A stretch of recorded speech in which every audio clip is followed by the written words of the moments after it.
All right, let's welcome in our good friend from 93.7 The Ticket, Husker Online, among other things. Stephen M. Sipple joins us on a bright and sunny Thursday ahead of his favorite event, the College World Series. Hello, Sip.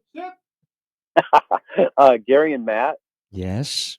You know what? Hi. You remember you used to come up here and you would fill in doing shows? You love the College World Series. Listen. I don't mind it. I liked it better at Rosenblatt. But no, I didn't have a big problem with it. But I did. Yeah, I missed those times, those substitutions. Yes.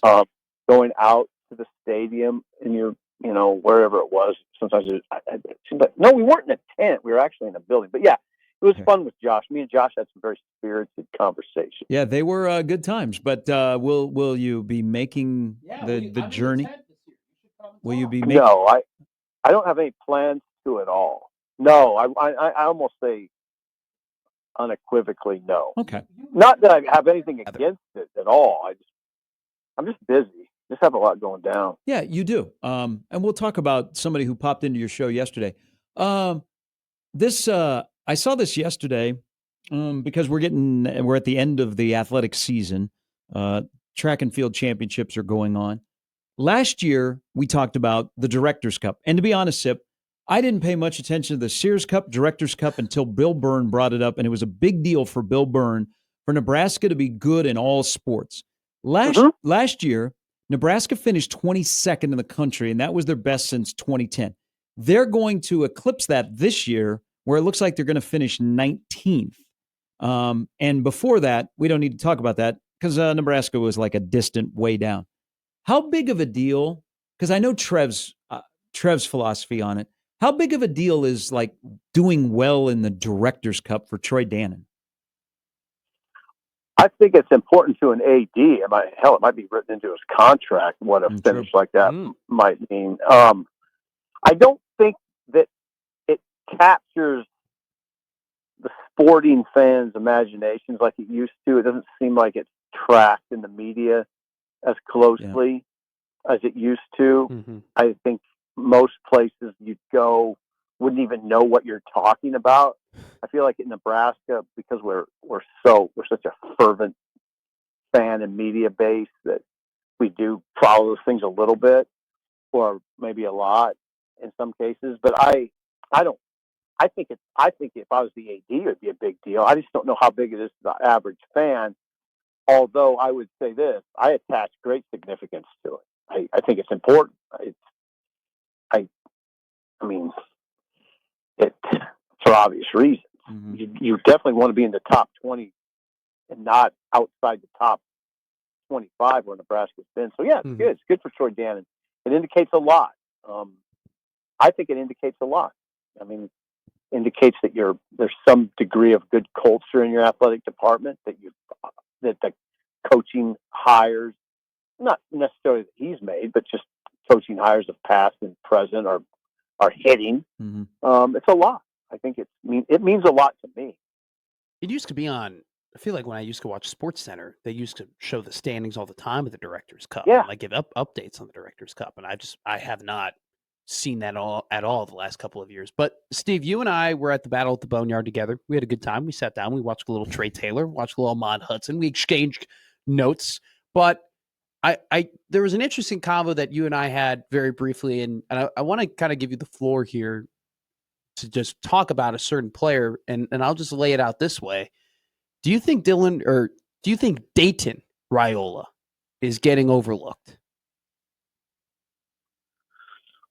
Oh, Matt, it depends who you talk to.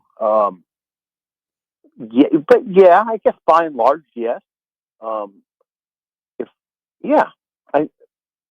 I do think so. I think that some of it's just a product of Trae's presence. Yeah, Trae Taylor's been very present, and then he won a championship at the Boneyard event, and he looked very good doing it.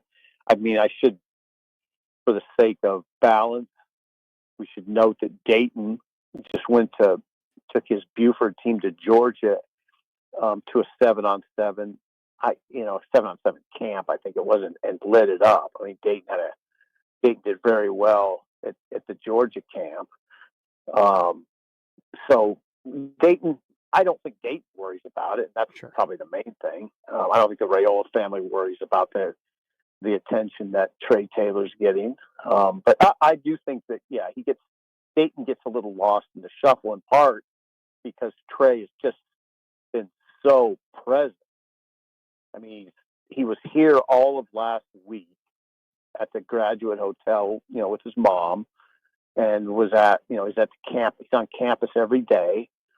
And now he'll be here this week again for Friday Night Lights. So yeah, he's here for all the camp days, which I love. I just love it about him. He works. It's not symbolic. It's maybe partially symbolic, but he works the camps hard as a player, and he recruits. So it's a great picture. But I think Dayton's a great picture too. God, Dayton! I saw him the other day, popped out of Dylan's SUV, and I just watched him grow up. I've just watched Dayton grow up. It's amazing. He's a big 6'2", 215, 220-pound, good-looking quarterback. Yeah, you can tell that physically he's starting to reach puberty. I know I don't want to go gaga over a soon-to-be high school senior, but you are right, because when we first got to know Dom, he was a little chubby kid running around. And even last year, I thought he was a little bit chubby. He's put the work in. So yeah, he's not chubby little kid. Yeah, well, his older brother, he looks significantly different. I mean, I've always thought that Dayton looked like dad and Dylan looked like mom, but they've still got that, Dom's kind of body, but they both significantly look different a year later. So yesterday, and good on you, and you guys have the great location there in downtown Lincoln. A guy that runs the Nebraska football program was just walking down the street, popped into your street side studio. So good conversation, and you know him really well. And I think people are like, as they gear up for 25 and there's more optimism, and you can start to go, okay, I could see this, this, and this. And you got a guy who is the best PR coach that Nebraska athletics has ever had. And your conversation was a lot about the same topics that he talks about and he's positive about. What would be the only hesitation, Sip? Not the football team in particular, like offense or defense, but what would be the only hesitation about Nebraska being unable under rule to take the next step, to jump out of the middle of the Big Ten pack and start to be able to be like down the block from the Oregons, Ohio States, Michigans, Penn States? Oh, there's just not much anymore that you would say that's dragging them back or that should drag them back, except recent history. Just prolonged struggle that they have to get over that hurdle. We all know how that happens, but it's easier said than done. I think there's still a little bit of the geography that works against you. I don't think it's as germane as it used to be, that conversation, but it's still a conversation. I still hear them bring it up. The staff, the immediate coaching staff, and even the extended staff to a certain point still hear it. I listen closely. I was talking to, I guess I shouldn't get into who, but I still will hear it. Why is it not a bit as big a deal as it used to be? Because of the NIL and the NIL piece and the transfer portal. It's easier to probably work around the geography thing, but you hear Matt talk about it all the time. Matt Rule, you got to get kids here. That was the whole point, basically, of the Boneyard event and the Huddle Symposium. It's always about getting players here and knocking down the perceptions of what they're walking into in the middle of the country. It's still very real. You hear it from players. You hear it anecdotally. Quentin Ives saying, I didn't even know where Nebraska, Ives is from New Jersey. Yeah. And he said, honestly, I didn't even know where Nebraska was. So you're still battling that, but there's not much you're battling anymore. And I'm glad you asked, because it's the part of Nebraska football that I always have in the back of my mind, what is keeping them from being Penn State, Ohio State, Oregon, and to a certain extent Michigan? Why? and the thing I guess I'm rambling, but the last thing I'll say is the thing I most appreciate about Matt Rule is he is not settling for the middle of the pack. Now he's had to change his recruiting in not settling, but he's not settling, and I think that's the route to go. But it's a hard route. It's a hard route. So you talk about recent history. I'll give you a couple of stats here. Nebraska hasn't beaten Minnesota since 2018. They haven't beaten a ranked team since 2016. They haven't beaten. Whoa, stop! They haven't beaten a ranked team since 2016. Is Nebraska looking up here? The Nebraska's last win against a ranked opponent was in 2016 when they beat Oregon. Good God! They haven't beaten, so it's been 9 years since they beat Colorado, but they weren't ranked at the time. They were ranked at the end of the year. They haven't beaten Michigan since 2013. Okay, there's a whole other list. I'm pretty sure they haven't beaten a power. I can't even remember the last time they beat a Power 5 opponent in week 1 to begin the year, but it's been multiple years since they've done that. Talk about the recent history. What is a successful season in terms of how many of those check marks they're able to get off in terms of accomplishing things they haven't accomplished before? Well, I mean, like beating Michigan, was it game 4? What game is that? Week 4. Michigan. Beating Michigan would be gigantic in that entire conversation. And then going forward and winning 9 or 10 would really help. That's the sort of thing that would. It eventually has to be about, not all about, but it has. The results have to be there, or you're just stuck in where we're stuck in right now, which is not altogether unpleasant, but it'll the longer it goes with this particular coach, it'll get more unpleasant because he shouldn't have to, but he shoulders the burden of what you're talking about. Yeah.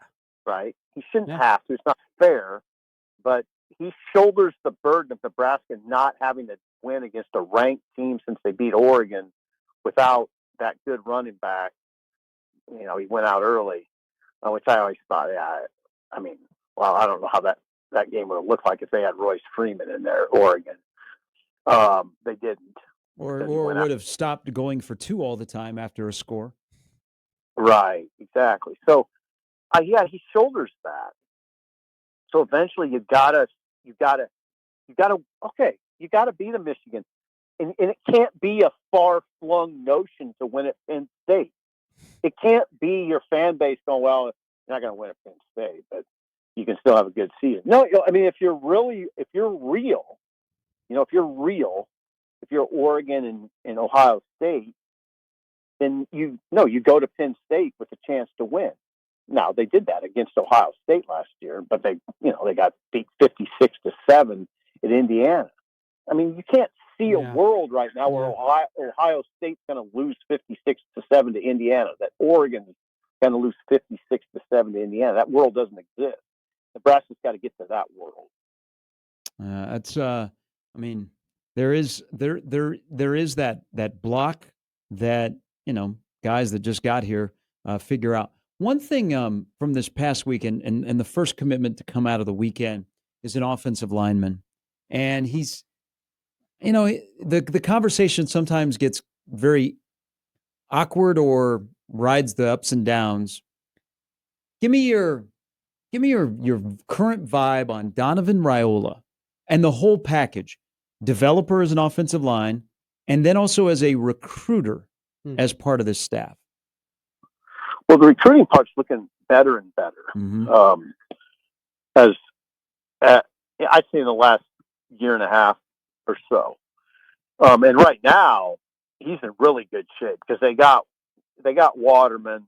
They're going to get that kid from Biloxi. His name is Ainsworth. And I think they're going to get Ryan Barrett too. So he's on a bit of it. Mm-hmm. Donovan's on kind of a heater right now. He's already done well recently recruiting those young guys they got in the pipeline right now. He's got guys waiting behind the guys. So it's set up pretty well. I mean, he's got a veteran crew with some. I mean, what you want is a veteran bunch of guys with some promise behind it, and they have that, and the promise kind of keeps coming. It's a great culture, is what the thing that strikes me the most is, like, for instance, you go to the camps. Mm-hmm. I go to all these camp days, and the current players are there. I almost find it more informative to watch the current players than the campers, because you learn a lot. And one thing you always see, and it's part of the culture of Donovan Raiola's room, is they're always together. Guys are always together, and that's by design. All those guys they talk about it all the time, But we do everything together because an offensive line has to operate together. It's a unique position, and they do. I hope they take on Donovan's personality more and more. He's got a very hard edge to him. Donovan's an interesting guy. He's kind of wild, but I like his hard edge, and because an offensive line needs that, and I think they're getting it. I mean, I think we're seeing that more and more. I always tell you guys, Gary's heard me say it before, at least. I get mildly annoyed when they hire an assistant coach and people ask me, what do you think of the hire? I mean, I always say, ask me after 2 years and maybe 3, but nobody wants to hear that. They're always like, what kind of answer is that? Well, it's what I'm telling you right now. Donovan, in year 3, I got a good feel for it, and I like it. But I didn't know in year 1. I didn't know what the hell to say. Like, he didn't have much experience. But now you're seeing him flourish at this point, a few years down the road after the initial hire. What I've noticed about Coach Rule, Steve, is that from the second he stepped on to Nebraska's campus, he's just seemed comfortable. He seemed comfortable with the job. And it's a job, and I know you know this, that can make you very uncomfortable very quickly. What do you think it says about him that he just always seems like he's comfortable having this massive position? And where does he compare to coaches you've seen in the past? Oh, I think Rule can walk into a rice field in Cambodia and feel comfortable. I just think he's that way. I wonder if they have rice fields in Cambodia. I think they do, but they keep it moving. He's that guy. He's comfortable in the skin, Matt. That's what it is. Yeah. And if he's not, he's good at. I don't like to say faking it, but he's good at compensating and whatever. But I just think he seems very comfortable. He's a very amicable person. The thing that has always been striking to me about Rule is how quickly he thinks. I think he's very confident. I think he must be really intelligent. I got to think he was a high achiever in school. He's just a super intelligent person, and he's a kind person. But I'll tell you, he's kind, and that's a critical trait. Yes, it is. But who's in charge. Yeah, and that's how if I had to pick 5 things that I want in a head coach, is I want to know when you're scanning the football field that you can tell who's in charge. And with Rule, who that guy is. I could drop in from Manchester, England, and drop on into the Hawks Championship Center and scan the field, and I know who the head coach is. And because he has that way about it. And so there's a good package there. Yeah. It doesn't mean he's not perfect. He's not a perfect game day coach. We've seen that. But there's a lot there. And I think Nebraska's really, really lucky to have him. All right. Next time you're on the show, we'll talk about Man U coming from Manchester. And also, if you're wondering, because this is going to bug you all day, yes, there are rice fields are omnipresent in Cambodia. Because because that is the staple food for Cambodians. It's a good call. It's a great food too. It's a great food. Couldn't agree more. Rice and beans, just rice on its own.